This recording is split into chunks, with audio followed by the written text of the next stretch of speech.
그때 제가 한 2, 3일 고민을 했습니다. 무엇을 어떻게 해야 될까? 마케터는 아이디어로 승부를 걸어야 된다. 그래서 나오자마자 센세이션을 일으키고 이 브랜드는 대성공을 합니다. 여러분 반갑습니다. 모티베이터 조수환입니다. 오늘은 비즈니스 아이디어 창출 방법에 대해서 말씀드리고자 합니다. 저는 한 40년간 마케팅을 하다 보니까 많은 아이디어가 필요로 했는데요. 그 중에서도 위기 시점에서 비즈니스 아이디어는 참으로 중요한 역할을 했습니다. 그러니까 제가 스위스 로슈사에서 근무하다가 애경의 장영신 회장님이 급히 애경으로 컴백하라는 소리를 듣고 애경으로 다시 돌아가기로 결심합니다. 사실은 월급이 다국적 기업이 훨씬 많았기 때문에 많은 망설임 끝에 결국에는 제가 회장님께 나올 때 꼭 다시 들어와서 회장님께 충성하겠습니다 라는 약속을 지키기 위해서 다시 돌아가기로 결심합니다. 애경에 다시 재입사해서 첫 번째 딱 느꼈던 것은 큰일 났다 였습니다. 왜냐면 그 좋던 세제시장 LG와 애경이 나눠 먹고 있던 큰 세제시장이 제일제당이라는 회사가 세제시장에 뛰어들어와서 그야말로 춘추전국 시대가 됐습니다. 그리고 옥시에도 빨래끝 옥시크린 이것이 나오면서 위기를 느꼈습니다. 아하, 이 세제시장은 이미 한스푼과 비트가 양분돼서 나눠먹고 있는 시장으로 이미 돌변해 버린 겁니다. 그래서 이거 큰일 났다 싶어 가지고 무엇을 해야 될까?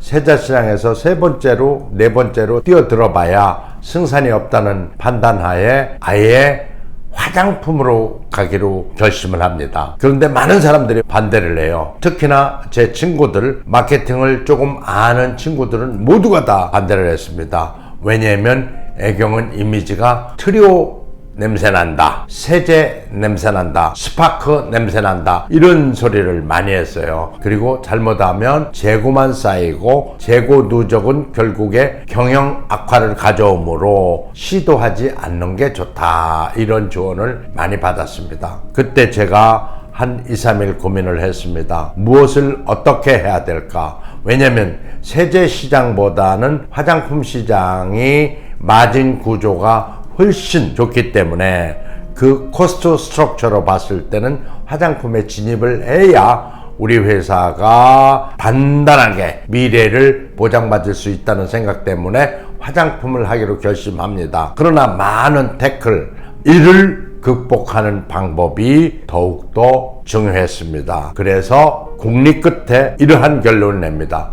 좋다. 화장품 이미지로서 애경을 달고 나왔을 때 좋지 않으면 애경 이름을 안 쓰면 될 거 아니야 라는 결론에 이릅니다. 그래서 우리는 프랑스 파리로 건너가서 마리끌레르 파리라는 그 브랜드를 라이센싱합니다. 그리고 마리끌레르와 파리를 크게 강조합니다. 애경은 제조업체명으로서 주소록에만 들어갈 정도로 작게 표기했던 거지요. 그리고 모든 하이라이트는 마리끌레르 파리, 그리고 세그멘테이션도 철저히 빈 시장으로 들어갑니다. 어디냐면 바로 여대생 시장이었죠. 여대생 시장으로 들어가니 바로 여대생 화장품은 없었다는 거지요. 그렇기 때문에 이 시장은 세그멘테이션으로 봤을 때 아주 제가 찾아낸 귀한 시장이었던 겁니다. 자, 마리끌레르 파리 브랜드 같잖아요. 그리고 빈 시장 여대생 시장으로 들어갔잖아요. 그 이유가 있습니다.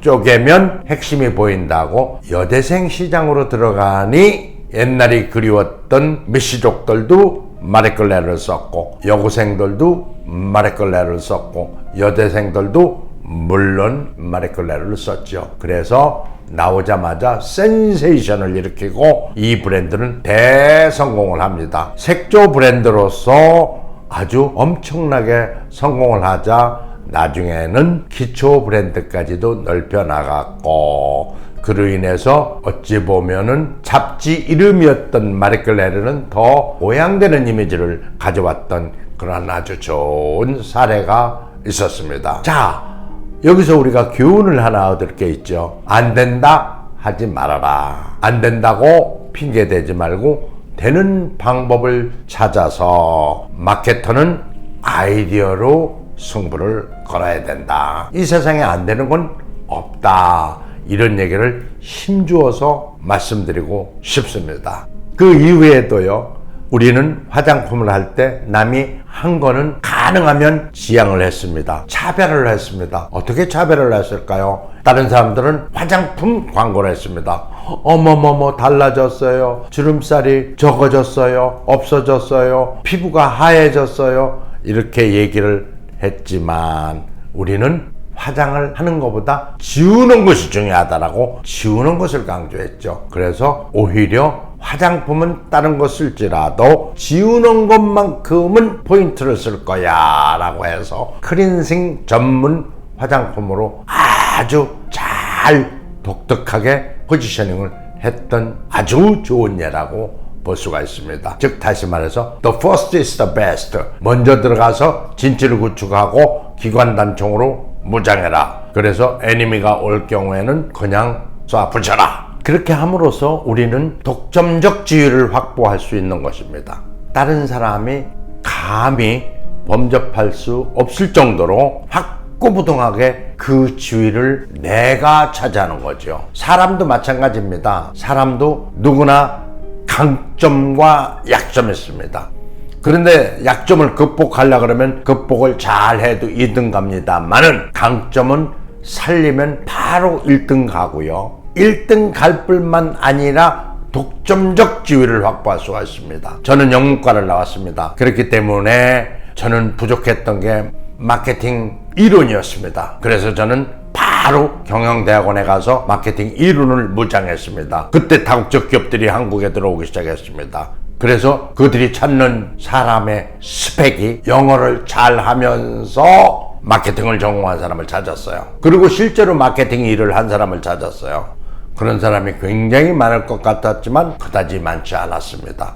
이 또한 조소안이라는 브랜드는 독점적 지위를 확보하는데 갖춰져 있었던 겁니다. 스펙으로 영어도 갖췄고요, 경영학도 갖췄고요, 실제 마케팅 실무자로서 프로덕트 매니저, 브랜드 매니저, 마케팅 매니저 했던 이러한 이력도 있었던 것입니다. 그 세 가지를 다 갖춘 사람은 그다지 많지 않았다고 생각합니다. 비록 저는 오른손은 잃었지만, 즉 약점은 가졌지만 약점을 능가하는 독점적 지위를 확보했기 때문에 이렇게 60중만이 넘도록 그 지위를 잘 활용하고 살고 있는 거 아니냐, 이런 생각을 저 자신을 생각하면서 해봅니다. 그러니까 인생도 독점적 지위를 확보하라. 강점을 살리고 약점은 버려라. 약점은 극복해도 2등 간다. 제일 좋아하는 소리예요, 제가. 약점은 극복해도 2등 간다. 중요한 얘기는 100번 강조하라고 그랬습니다. 왜냐하면 우리는 되게 약점에 집중하게 돼 있습니다. 왜냐면 약점에 신경 쓰이니까 그렇죠. 그러나 지혜로운 사람은 약점에 신경 쓰지 않습니다. 자기가 가진 강점을 최대로 활용을 해서 강점을 살려나가는 거죠. 그러면 약점에 낭비할 시간이 줄고 강점을 더욱더 강화할 수 있는 시간으로 활용될 수 있다는 겁니다.